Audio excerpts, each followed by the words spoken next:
ये रुतबा भी तेरे संविधान से मिला है, ये सम्मान भी तेरे संविधान से मिला है, ये रुतबा भी तेरे संविधान से मिला है, ये सम्मान भी तेरे संविधान से मिला है। गैरों को जो भी मिला है वो मुकद्दर से मिला है, मुझे तो मुकद्दर भी बाबा साहब के संविधान से मिला है। आपण आजच्या कार्यक्रमाचे प्रमुख आकर्षक वक्ते ॲडव्होकेट भाग्यश्री सागर राऊत मॅडम यांना मी निमंत्रित करते। त्यांनी आम्हाला क्रांतीसूर्य महात्मा ज्योतिबा फुले व भारतरत्न डॉक्टर बाबासाहेब आंबेडकर यांच्या समाज सुधारणेचा वारसा यावर आम्हाला उद्बोधित करावं।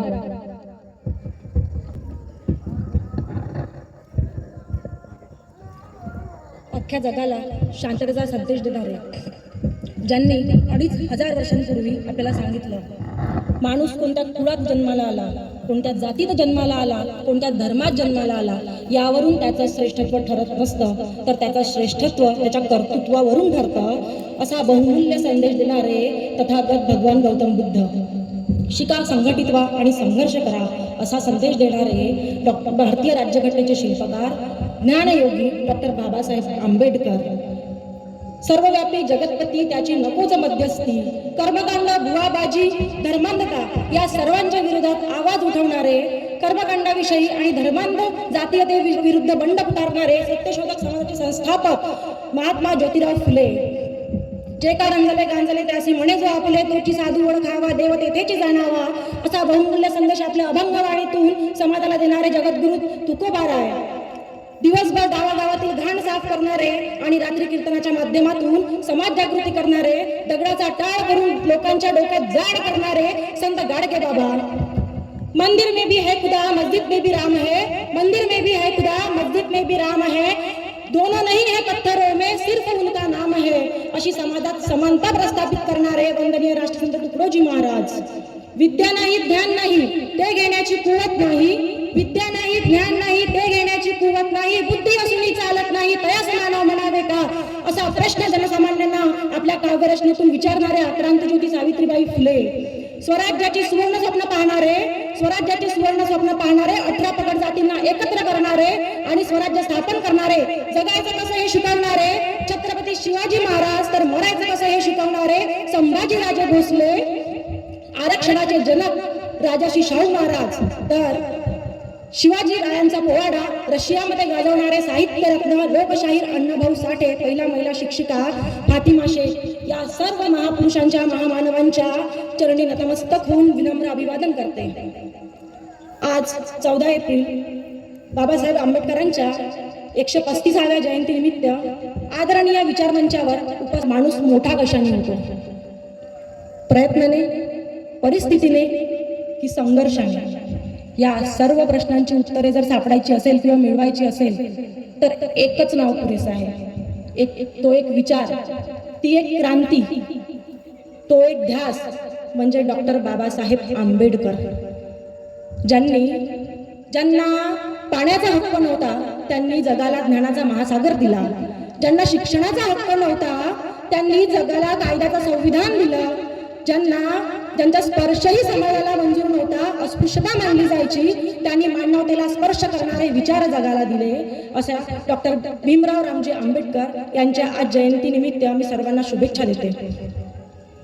2020-21 मध्ये कोरोना येऊन गेला। कोरोना काळात अस्पृश्यता काय, अनटचेबिलिटी आपण सर्वांनी जवळून पाहिली। अंतर ठेवून बोलावं, अंतर ठेवून वागावं हे आपण अनुभवलं। अख्ख्या 2 वर्षात आमचा देश कंटाळला हो अनटचेबिलिटीला। अख्ख्या 2 वर्षात आपण सहन करू शकलो नाही, शेजारची बाई बोलली नाही तर, शेजारचा माणूस बोलला नाही तर। त्यानंतर कोरोनावरची लस आली, पहिले लसीकरण झालं, कोरोना गेला नाही, दुसरी लस आली, कोरोना गेला नाही, त्यानंतर निघाला बूस्टर डोस, तरीही कोरोना गेला नाही। टाटा वाजली, टाळ्या वाजल्या, दिवे लागले, मेणबत्त्या लागल्या, परंतु कोरोना मात्र गेला नाही।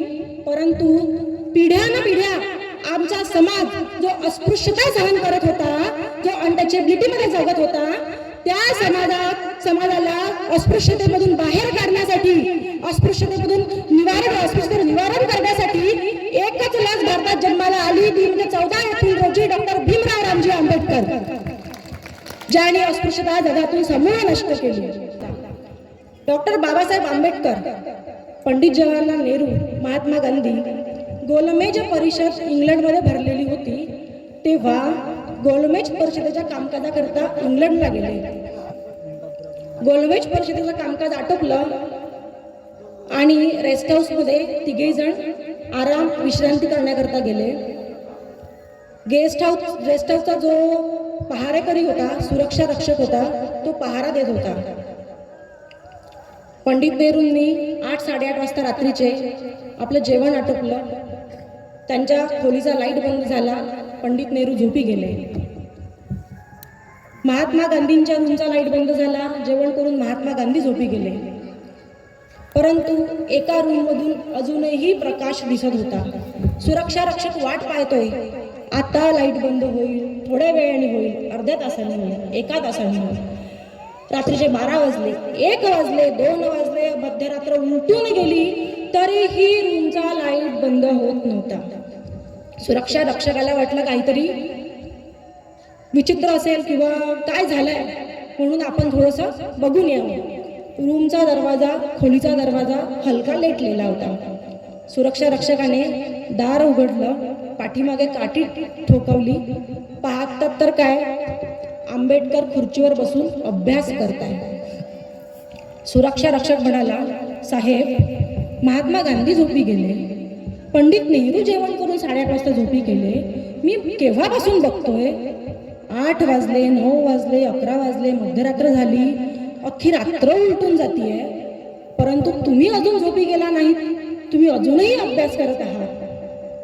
तेव्हा आंबेडकरांनी सुरक्षा रक्षकाला सांगितलं, दादा, पंडित नेहरू झोपी गेले, ते जेवण करून निवांत झोपलेत, कारण त्यांचा समाज जागा आहे.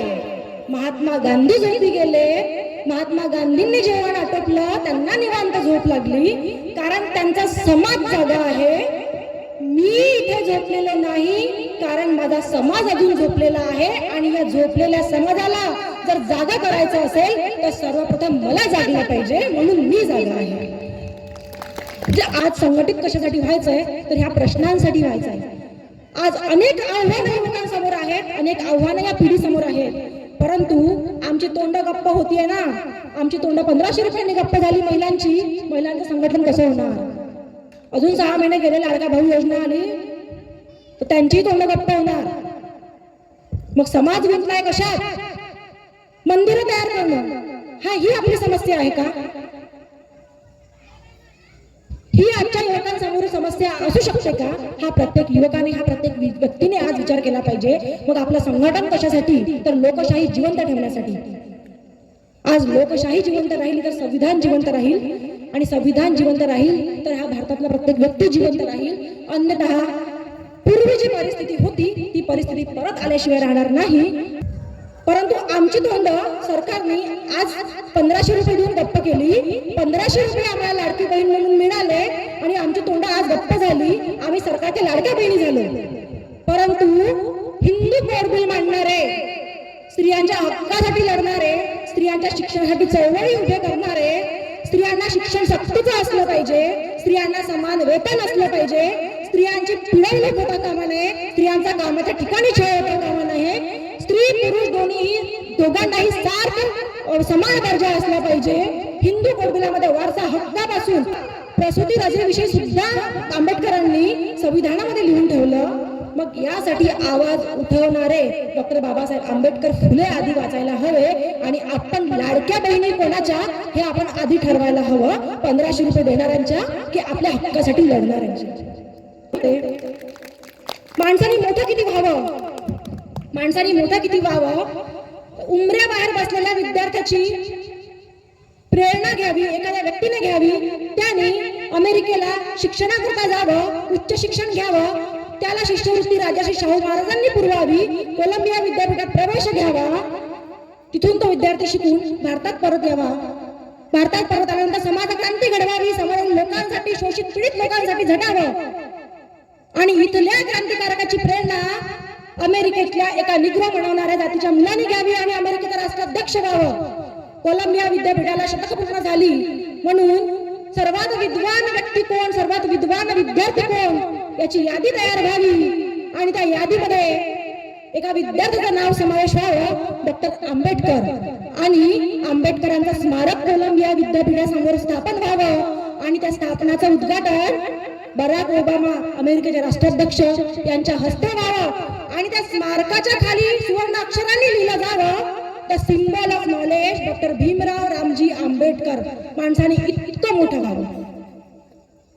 शेवटी एवढंच बोलू शकते, ये रुतबा भी तेरे संविधान से मिला है, ये सम्मान भी तेरे संविधान से मिला है, ये रुतबा भी तेरे संविधान से मिला है, ये सम्मान भी तेरे संविधान से मिला है. गैरों को जो भी मिला है वो मुकद्दर से मिला है, मुझे तो मुकद्दर भी बाबा साहब के संविधान से मिला है.